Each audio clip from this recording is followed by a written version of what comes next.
तो दोस्तों आज हम लोग जिस कंपनी के बारे में बात करने वाले हैं उसका नाम है मैक्स हेल्थ केयर। आप इसका चार्ट देखिए। ये सितंबर 2020 में इसकी लिस्टिंग हुई और अपनी लिस्टिंग के बाद ही ये स्टॉक लगातार ऊपर आगे बढ़ता चला जा रहा है।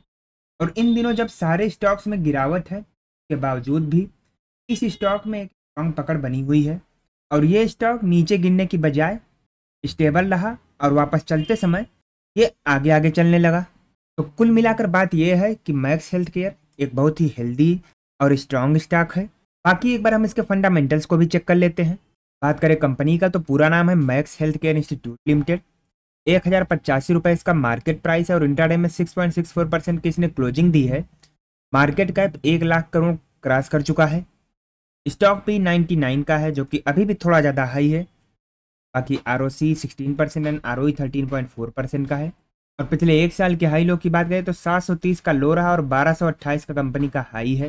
दोस्तों आपको इस कंपनी के बारे में और बता दूं तो max health care services provide करती है, जिसमें आपका क्लिनिक्स हो गया, multi speciality hospital, medical centre and super speciality hospitals हैं जिनकी ये ऑपरेशन एंड मैनेजमेंट करता है। साथ ही साथ medical services, clinical, radiology, pathology services और हेल्थ केयर से जुड़ी और भी कई सारी सर्विसेज ये प्रोवाइड करता है। और दोस्तों ये इंडिया की सेकेंड लार्जेस्ट हॉस्पिटल चेन है आफ्टर अपोलो हॉस्पिटल। तो अगर हम इसके प्रोज एंड कॉन्स की बात करें तो पिछले 5 सालों में कंपनी का जो प्रॉफिट ग्रोथ रहा है वो 780% के CAGR से ग्रो किया है।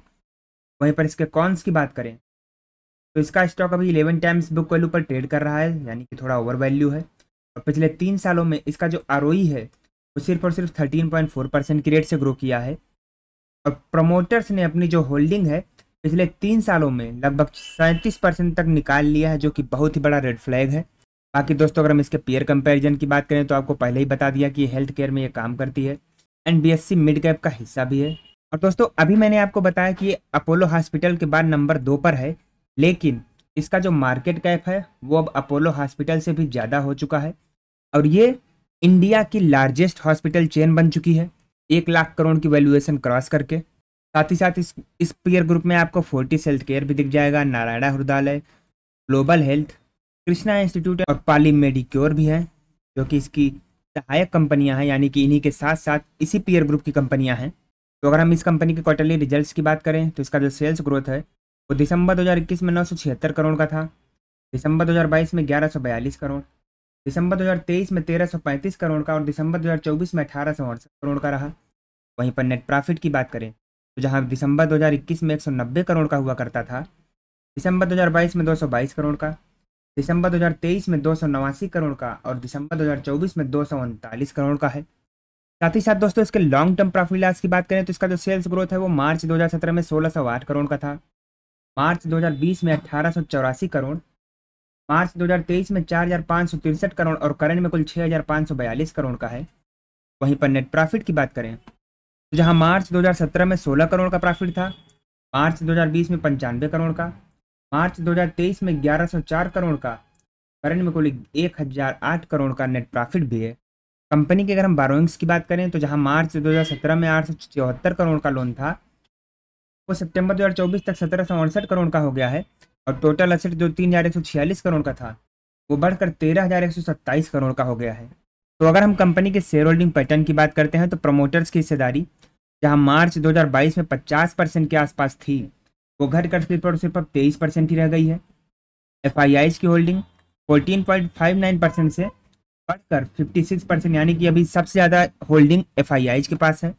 उसके बाद आपका DIIs होगा, यानी कि म्यूचुअल फंड कंपनियां, तो 17.57% से घटकर 15.55% हो गई हैं और पब्लिक की होल्डिंग जो 17% के आसपास थी वो घटकर सिर्फ और सिर्फ 3.77% रह गई है। यानी कि इस कंपनी में सभी अपना पोजीशन घटा रहे हैं और सिर्फ FIIs ही हैं जो इसमें पोजीशन लगातार बढ़ाते जा रहे हैं। तो अगर हम मैक्स हेल्थ केयर के फॉरेंसिक एनालिसिस करें तो इसमें आपको 11 पॉजिटिव संकेत और 4 निगेटिव संकेत भी देखने को मिलेंगे।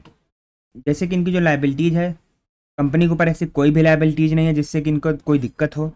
अदर इनकम अच्छी आ रही है, रिटेलर्स की जो होल्डिंग है वो अभी भी गुड टाइम टू बाई है। डेप्रिसिएशन का कोई भी इफेक्ट नहीं पड़ रहा है प्रॉफिट पर, कंपनी के प्रमोटर्स ने कोई भी शेयर प्लेस नहीं किया, जो कि बहुत ही अच्छी बात है। रेवेन्यू इनका लगातार ग्रो कर रहा है। कैपेक्स वर्सेस ROC की बात करें तो पिछले 3 सालों में ROC जो है वो काफ़ी तेज़ी से ग्रो कर रहा है। वर्किंग कैपिटल भी इनका अंडर कंट्रोल है। ROE भी पिछले 10 सालों से बढ़ रहा है। सेल्स ग्रोथ में काफ़ी अच्छी पकड़ है और उनका जो डेप्थ है वो मैनेजेबल है। तो दोस्तों अगर हम इनके रेवेन्यू की बात करें तो इनका जो प्रोडक्ट है वो हेल्थ केयर सर्विसेज से इनका सबसे ज़्यादा 97% से भी ज़्यादा का बिजनेस होता है। बाकी का around 2.4% pharmacy and pharmaceutical supplies से। इनके थ्योरेपेटिक एरिया की बात करें तो इसमें आपका oncology 26%, cardiac sciences 10.5%, ortho 9.6%, neuro science 9.5%, renal 9.3%, internal medicine 7.9%, Oggy and paediatrics 5.8% and mass and surgery 4.9%। Location wise अगर हम ब्रेकअप करते हैं तो दिल्ली में इनके सबसे ज़्यादा हॉस्पिटल हैं अराउंड 57.5%, यूपी में 19.9%, महाराष्ट्र 9.7%, पंजाब 6.3% एंड उत्तराखंड 3.6%।